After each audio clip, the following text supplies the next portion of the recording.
시편 99편 1절에서 9절 말씀입니다. 시편 99편 1절에서 9절입니다. 함께 봉독하겠습니다. 여호와께서 다스리시니 만민이 떨 것이요 여호와께서 그룹 사이에 자정하시니 땅이 흔들릴 것이로다. 시온에 계시는 여호와는 위대하시고 모든 민족보다 높으시도다. 주의 크고 두려운 이름을 찬송할지니 그는 거룩하심이로다. 능력 있는 왕은 정의를 사랑하느니라. 주께서 공의를 견고하게 세우시고 주께서 야곱에게 정의와 공의를 행하시나이다.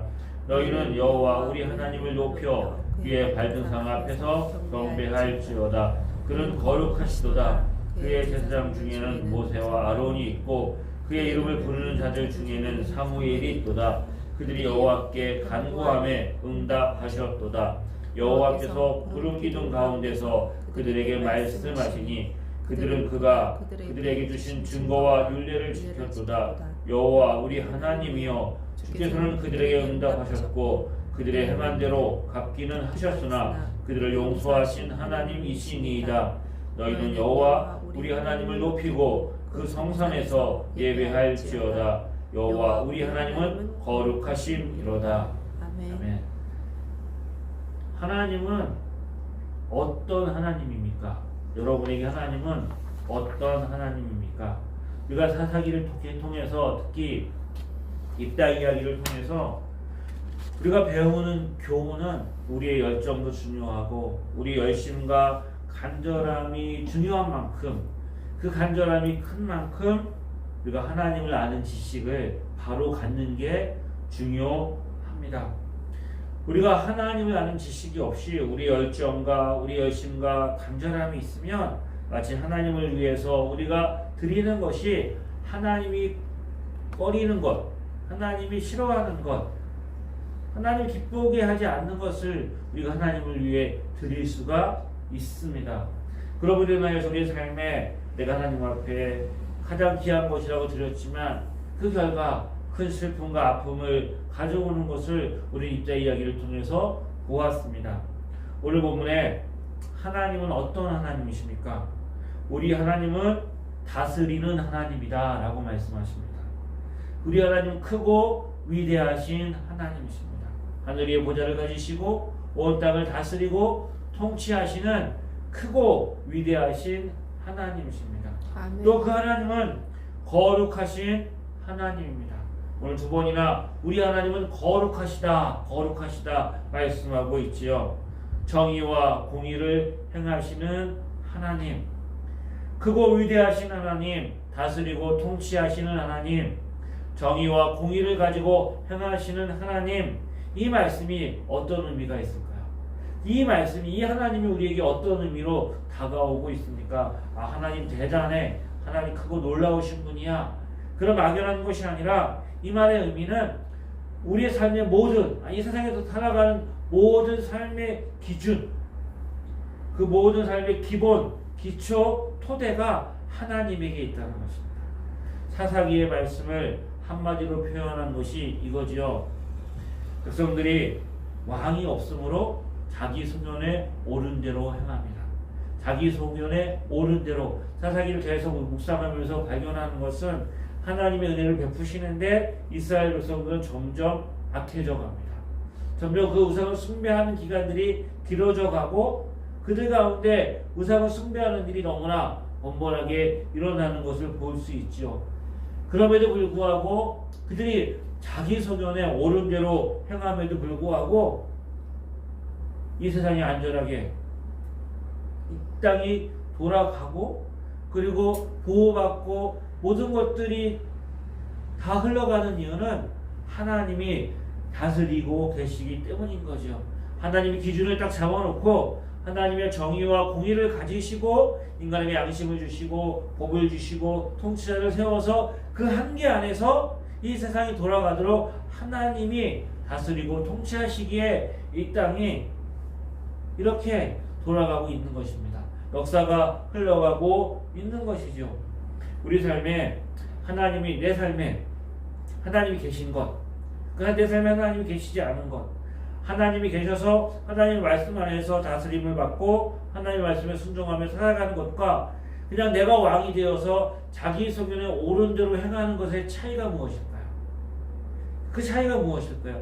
내 삶이 하나님 있고 없고 우리 나중에 죽으면 천국 가고 지옥 가고 이런 결정적인 차이가 있지만 이 땅을 살아가면서 우리의 삶이 하나님이 계시다라는 것과 내 삶이 하나님이 없다라는 것의 차이는 뭐예요?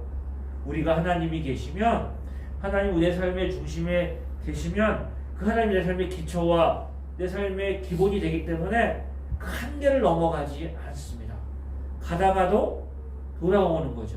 치우쳤다가도 중심을 잡는 거예요. 하나님이 그렇게 우리의 삶에서 중심을 딱 잡아주십니다.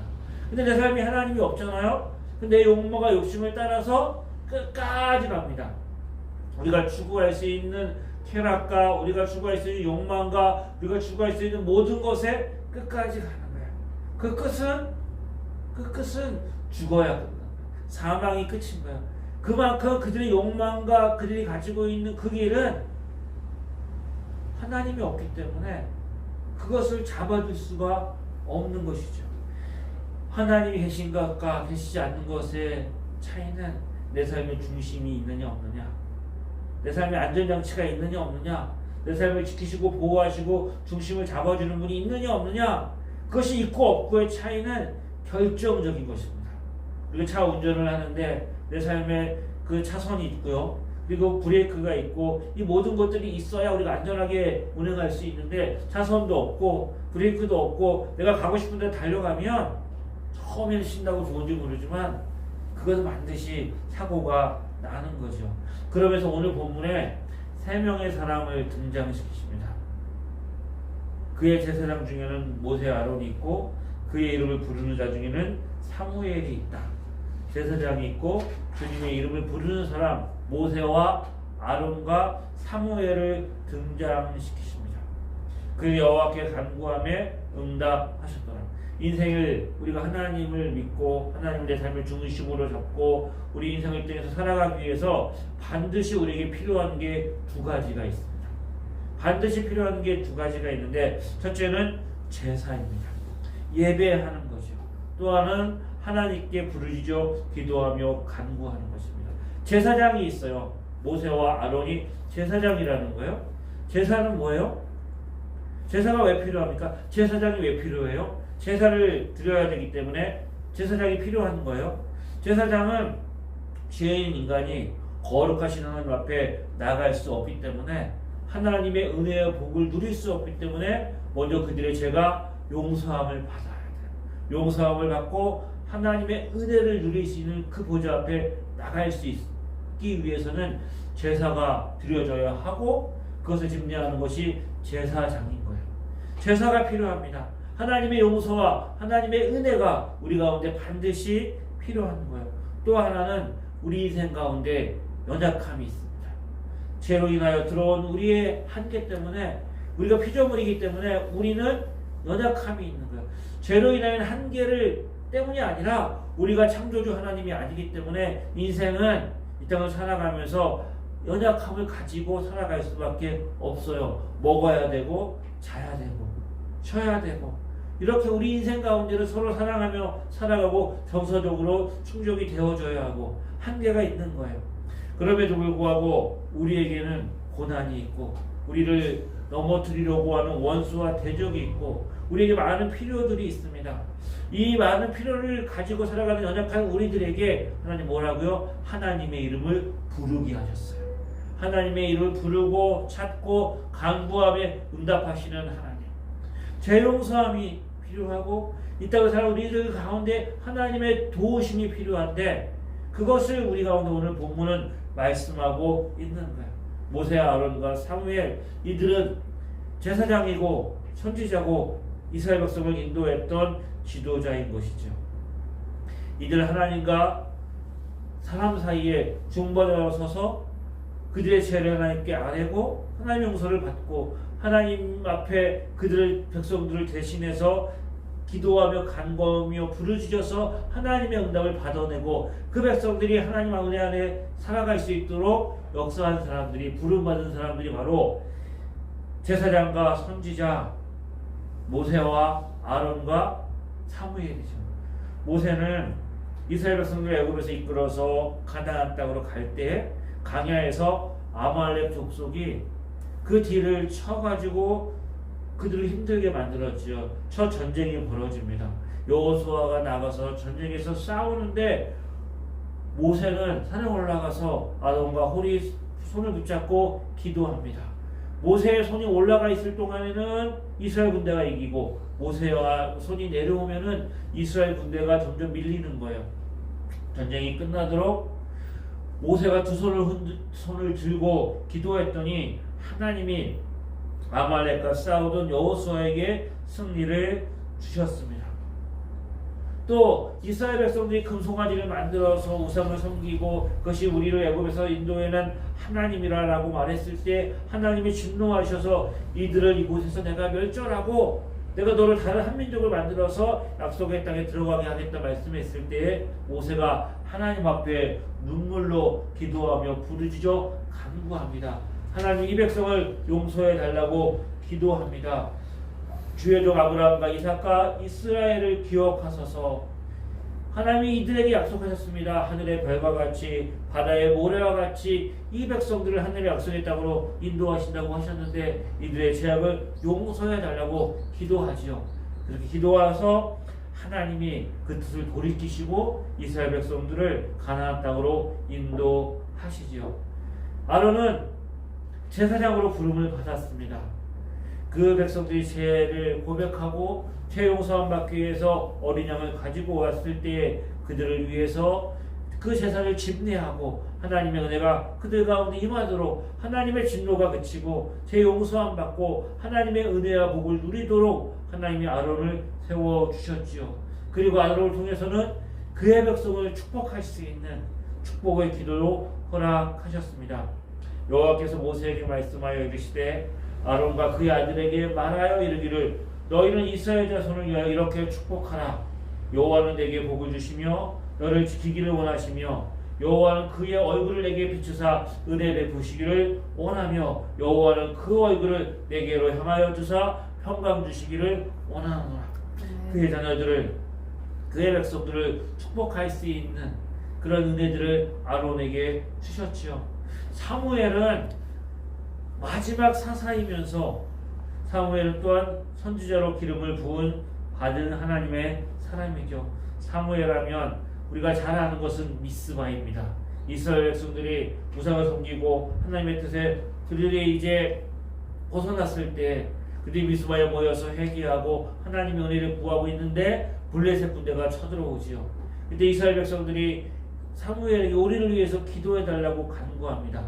그래서 사무엘이 나가서 기도하며 부르짖으며 간구할 때에 하나님이 응답하십니다. 사무엘이 그의 인생의 마지막을 정리하면서 유명한 말을 남기죠.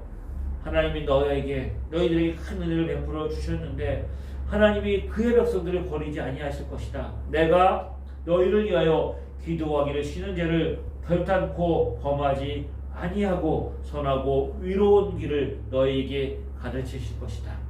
하나님이 이렇게 하나님의 사람들을 세우셔서 그의 백성들을 하나님 앞에 인도하셔서 그들의 죄가 용서함 받고 하나님의 은혜와 복을 누리며 살아갈 수 있도록 하나님이 제사장과 선지자를 세워 주셨습니다. 그럼 우리 시대에 우리가 살아가는 삶의 시대에 제사장이 누구고 선지자가 누구입니까? 우리에게 누구를 세우셨습니까? 우리에게 세우신 분은 예수 그리스도입니다. 예수님이 우리의 제사장이 되십니다. 우리의 중보자가 되십니다. 우리 예수 그리스도의 보혈을 의지하고 은혜의 보좌 앞에 담대히 나가서 하나님의 은혜를 구할 수 있습니다. 우리의 기도를 도우시는 분이 계십니다. 성령 하나님이십니다. 사무엘이 내가 너희를 위해서 기도시는 죄를 범하지 않겠다 라고 말한 것처럼 성령님은 말할 수 없는 탄식으로 우리 안에서 우리가 구할 바를 알지 못할 때, 우리가 갈 바를 알지 못할 때 우리를 위해서 탄식하며 기도하시는 성령 하나님이 우리와 함께 하십니다. 성령 하나님 예수 그리스도 우리를 인도하시며 우리를 이끌어 가십니다.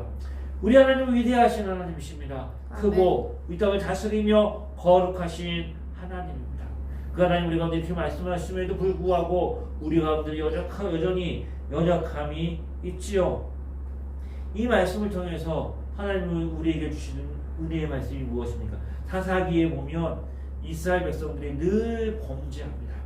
하나님이 그들에게 은혜를 주시고 사사를 통해서 구원하셨는데 사사가 살아있는 동안은 평온하다가 시간이 지나면 그들이 다시 우상을 섬기며 하나님을 떠납니다. 그때 그들이 한 게 뭐예요? 하나님께 부르짖어 기도하며 간구합니다. 하나님께 부르짖어 기도하며 간구하면 하나님의 기도를 들으시고 그들의 뜻을 돌이키셔서 사사를 통하여서 그들을 건지시고 그들에게 평안함을 주십니다. 그 일들이 반복되어지죠. 이스라엘 백성들이 죄를 범하고 우상을 섬기고 하나님의 은혜를 그렇게 임했음에도 불구하고 다시 우상을 섬기는 죄악 가운데 빠지는 것도 놀랍고 대단한데, 그럼에도 불구하고 하나님께 그들을 버리지 아니하시고 떠나지 아니하시고 부르짖으며 기도하며 간구할 때 응답하셔서 그들을 건지시고 구원하시는 하나님은 더 놀랍고 더 대단하지 않으십니까? 아멘. 우리 하나님은 그런 하나님이십니다. 아멘. 그 하나님은 우리에게 말씀하시고 그 말씀하심에 그 말씀을 통하여서 우리에게 무엇을 요구하십니까? 순종하기를 원하십니다. 계속적으로 하나님의 뜻에 어긋나서 우상을 섬기고 악한 일을 행하는 것이 아니라 이 사람들 모세와 아론과 사무엘은 기도의 사람일 뿐만 아니라 말씀의 사람이죠. 하나님의 말씀을 받았을 때 그 말씀을 순종하며 그 말씀대로 행하려고 하는, 공의와 정의로 다스리는 그 하나님 앞에 바로 서서 하나님 말씀 앞에 순종하려고 했던 사람들이 바로 이 사람들이죠. 모세는 하나님의 은혜를 받고 그 호렙산 떡이나무 가운데서 하나님의 부르심을 받고 주의 길을 행하는 동안에 그는 순종의 사람이었어요. 민수기를 읽어보면 얼마나 많이 이스라엘 백성들이 하나님을 대적하고 모세를 대적합니까? 모세를 향하여서 그의 지도권에 반항하고 반역하고 끊임없이 그들이 하나님 앞에 불순종하죠. 그럼에도 불구하고 그 백성들을 하나님의 땅에, 그 거룩한 땅에 인도하는 일에 모세는 하나님 앞에 서서 순종하며 그 일을 감당하죠. 결정적으로 이제 가나안 땅을 눈앞에 두고 있는데 하나님이 모세에게 그 땅에 갈 수 없다고, 그 모세가 그 약속의 땅을 보기만 하고 밟을 수 없다고 말씀을 하지요. 모세가 한 번 더 간구합니다. 주님, 내가 그 땅 바라보고 왔는데 그 땅에 들어갈 수 있게 허락해달라고 구하지만 하나님은 모세가 그 땅에 들어가지 못한다고 말씀을 하지요. 그렇게 사모했던 가나안 땅에 들어가지 못한, 그럼 원망하고 섭섭하게 생각할 만도 한데 모세는 하나님의 말씀에 순종하고 그 땅을 바라보면서 이스라엘 백성들에게 그 땅에 들어가서 어떻게 살아야 되는지, 하나님의 은혜가 무엇이고 하나님이 어떤 하나님인지 신명기의 말씀을 통해서 마지막 교훈을 그들에게 남겨놓습니다. 아론도 실수가 많았지요. 그럼에도 불구하고 그는 하나님 앞에 순종합니다. 그의 아들들이 나답과 아비후가 하나님 앞에 다른 불로 제사를 드리다가 그 자리에서 하나님이 그들을 죽이셨어요. 그러면 우리 아들들이 하나님 앞에 제사장으로 숨기다가 죽었으면 하나님 어떻게, 그런 원망하며 불평할 수 있는데, 그럼에도 불구하고 아론은 하나님 주신 그 사명들을 잘 감당해 내지요. 사무엘은 말하면 무엇합니까? 말씀이 희귀하고 이상이 없었던 그 시대에 하나님의 말씀을 따라 그 백성들 인도하며 가르쳤지만 나중에 그 사무엘 삶의 말기에 백성들이 와서 왕을 세워달라고 말하죠. 왕, 하나님이 너희를 다스리는데 나도 하나님의 세우신 사사로서 선지자로서 너희에게 이렇게 하고 있는데 왕이 웬 말이냐? 근데 하나님이 그들이 너를 거스른 것이 아니고 나를 거스린 것이다 라고 말씀하시면서 그들이 왕을 세우라고 할 때에 사무엘은 그 말씀에 순종해서 사울을 기름 부어 왕으로 세우고 또 다윗을 기름 부어 왕으로 세우십니다. 하나님의 우리가 하나님 간절하게 기도하며 간구하며 부르짖었을 때 그 응답하시는 그 하나님 앞에 우리가 어떻게 해야 된다고요? 그 말씀에 순종해야 하는 거죠. 아멘. 최선을 다하고 순종하며, 그래서 우리의 삶이 하나님과 우리 사이에 그 교제가 일어나고 그 교제 안에서 하나님의 사랑이 충만하게 넘치는 것, 그것이 이 땅을 살아가는 성도의 모습인 거죠. 하나님 크고 위대하시죠. 강대하신 분. 모세와 아론과 그리고 사무엘, 하나님이 택하시고 하나님이 세우신 하나님의 사람들입니다. 하나님은 그렇고 이들도 이런데 우리는 늘 우리는 끝에 가면 이런 생각을 하게 되죠. 우리는 어떨까? 그럼에도 불구하고 성경은 말합니다. 그 하나님이 그들을 용서하신 하나님이라. 모세와 아론과 사무엘이 아무리 뛰어나고 위대한 사람처럼 보이지만 그들도 완벽한 사람은 아니었습니다. 그들도 온전한 사람은 아니었어요. 모세도 무리바에서 혈기를 참지 못하고 하나님의 영광을 드러내지 않고 그가 그 명하여 물을 내라고 했는데 지팡이로 그 반석을 2번 침으로 인하여서 하나님의 영광을 가리웠습니다. 아론도 아까 말씀드린 것처럼 모세가 시내산에 올라가서 그 계명을 받고 있을 때에 그 밑에서 백성들과 함께 금송아지를 만들고 우상을 섬긴 치명적인 죄악이 있지요. 사무엘도 완벽한 사람인 것처럼 보이지만 그의 노년에 그의 자녀들이 사무엘 같지 않고 뇌물을 받고 그리고 잘못 행함으로 인하여서 이스라엘 백성들의 신임을 잃어버리는 그런 결과를 낳게 된 거죠. 이렇게 보면 이들에게도 한계가 있고 연약함이 있습니다. 저와 여러분과 똑같은 사람이죠. 그럼에도 불구하고 우리에게 소망이 있고 이분들도 이렇게 하나님의 사람들로 끝까지 부름받아 세움받을 수 있었던 이유는 그 하나님이 어디에 있어요? 그 하나님은 용서하시는 하나님이라는 것입니다. 8절 말씀에 보면 여호와 우리 하나님이여 주께서는 그들에게 응답하셨고 그들의 행한 대로 갚기는 하셨으나 그들을 용서하신 하나님이라. 아멘. 우리의 소망이 어디에 있습니까? 이 말씀에 있습니다. 우리의 죄를 용서하시는 하나님이십니다. 하나님은 용서하시는 하나님입니다. 모세 아론과 사무엘과 이스라엘 백성들 뿐만 아니라 저와 여러분도 우리가 부족하고 실수가 많고 연약하고 한계가 많음에도 불구하고 우리가 하나님께 예배할 수 있고 하나님께 기도할 수 있고 하나님의 말씀을 듣고 순종할 수 있는 이유는 어디에 있어요? 우리의 행한 대로 하나님이 갚으시지만 그 하나님은 용서하시는 하나님이죠. 용서하시는 하나님이십니다. 우리를 용서하시고 우리가 부족함에도 불구하고 우리가 부르짖어 기도하며 간구할 때 우리의 기도를 들으시고 응답하시는 하나님. 우리의 연약함이 있다고 할지라도 좌절하고 낙심하고 우리 가운데 제약이 있다고 할지라도 절망하고 우리 안에 두려움과 대적이 있다고 할지라도 낭망할 수 없는 것, 그렇게 하지 않아야 되는 이유는 하나님이 계시기 때문에 그 하나님은 우리를 용서하시는 하나님, 우리가 부르짖어 기도하며 간구할 때 응답하시는 하나님이기 때문입니다. 우리 모두 하나님께 부르짖어 기도하며 간구할 때 응답하시는 그 하나님이 우리에게 기쁨이고 소망이 되는 거죠. 성도의 기쁨이 어디에 있습니까? 우리의 능력이 어디에 있습니까? 우리의 소망이 어디에 있습니까? 하나님께 있지요. 하나님 크고 위대하시고 거룩하시고 공의와 정의로 다스리고 통치하시는 하나님이십니다. 하나님은 그런 하나님이셔야만 합니다. 그런 하나님이셔야만 우리에게 소망이 있는 거예요. 하나님이 자기 변덕대로 하나님이 그렇게 중심을 잡지 못하면 우리의 삶도 중심을 잡지 못하는 거예요. 흔들리는 거예요. 그런데 하나님 딱 그렇게 중심을 잡으시고 하나님 그곳에 계시니까 그 하나님 때문에 우리의 삶도 중심이 잡히는 거예요. 그 하나님이 그에 우리의 믿음을 드리고 우리의 삶이 그 부분한데 기대어 있기 때문인 거죠.